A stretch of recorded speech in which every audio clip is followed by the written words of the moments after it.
Buenos días, es un gusto saludarlos, me presento, soy Yolanda Sandoval Morelos, estudiante de la Universidad Virtual del Estado de Guanajuato, UVEC, de la licenciatura en Derecho, con número de matrícula 22008496. Actualmente estoy cursando el módulo Juicio de Amparo 1 y dentro de este módulo se encuentra el reto número 2 denominado la jurisprudencia, teniendo como asesora a la maestra Sofía Pérez Fuentes Sacramento, con fecha de elaboración del 13 de octubre de 2025. En este reto de la jurisprudencia se pide analizar 3 casos presentados, los cuales deben ser estudiados para dar respuesta a las 5 cuestiones planteadas.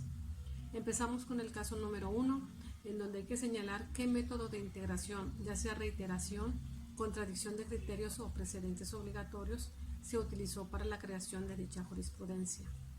De acuerdo con la información presentada, la jurisprudencia primera, diagonal J 102, diagonal 2011, se integra mediante el método de reiteración y se utiliza la facultad de atracción ejercida por la Suprema Corte de Justicia de la Nación.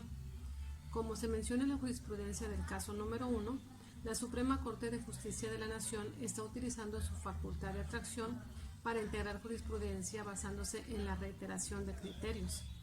De acuerdo con la Ley de Amparo, en el artículo 224, la jurisprudencia por reiteración se establece por los tribunales colegiados de circuito cuando sustenten por unanimidad un mismo criterio en 5 sentencias no interrumpidas en otra por contrario.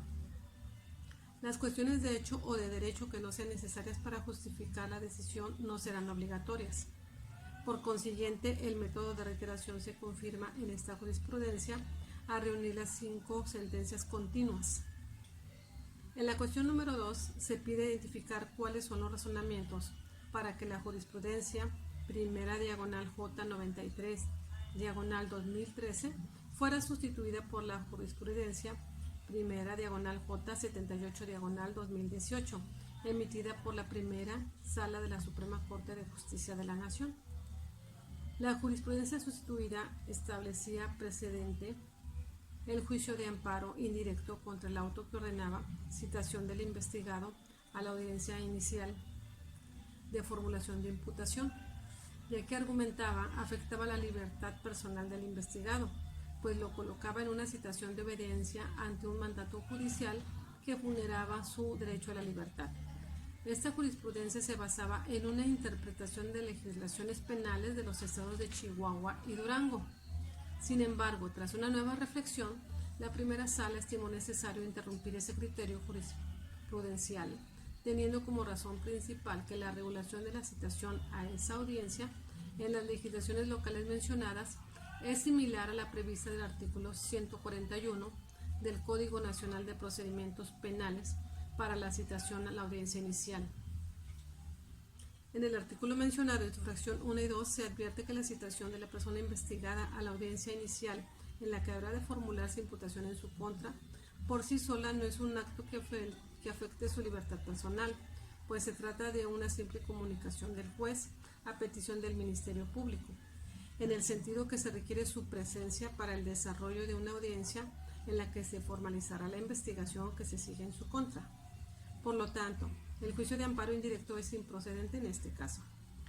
En la pregunta número 3 se solicita indicar en qué época del Semanario Judicial de la Federación fueron publicadas las jurisprudencias respecto a los casos 1, 2 y 3. Pues bien, es claro que en el caso número 1 fue publicado en la 9ª época, en el caso número 2 publicado en la 10ª época y en el caso número 3 en la 9ª época. En la pregunta número 4 piden señalar para qué autoridades es obligatoria la aplicación de dicha jurisprudencia.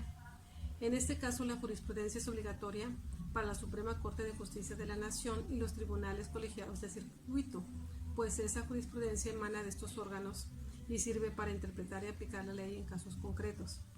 Esta obligatoriedad tiene como finalidad asegurar la misma aplicación del derecho y evitar que una misma situación jurídica sea interpretada de diferente manera por los tribunales, lo cual contribuye a dar certeza jurídica y que las decisiones judiciales sean basadas en criterios fundamentados en ley. En la siguiente y última pregunta referente al caso número 1, se pide identificar si se cumple con el requisito establecido en el artículo 223 de la Ley de Amparo respecto a los votos que deben emitirse para su aprobación. La respuesta es afirmativa, ya que en el artículo mencionado de la Ley de Amparo se pide como requisito al menos 4 votos. Por lo tanto, en este caso se cumple con este requisito establecido respecto a los votos para emitir su aprobación. Como conclusión de este trabajo, quiero agregar que el fundamento jurídico de la jurisprudencia la encontramos en el artículo 94 de la Constitución Política de los Estados Unidos Mexicanos, el cual señala que el ejercicio del Poder Judicial de la Federación se deposita en una Suprema Corte de Justicia, en un tribunal electoral, en tribunales colegiados de circuito, en tribunales colegiados de apelación y en juzgados de distrito.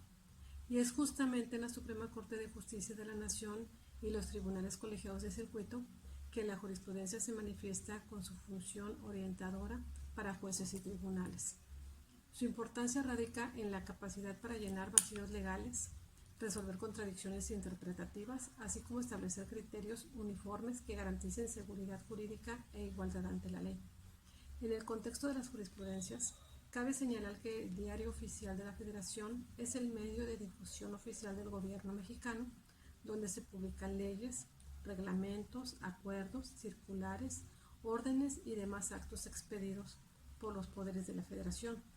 Reviste su importancia porque otorga publicidad y validez a las jurisprudencias, asegurando que sean conocidas y aplicadas por tribunales y autoridades correspondientes.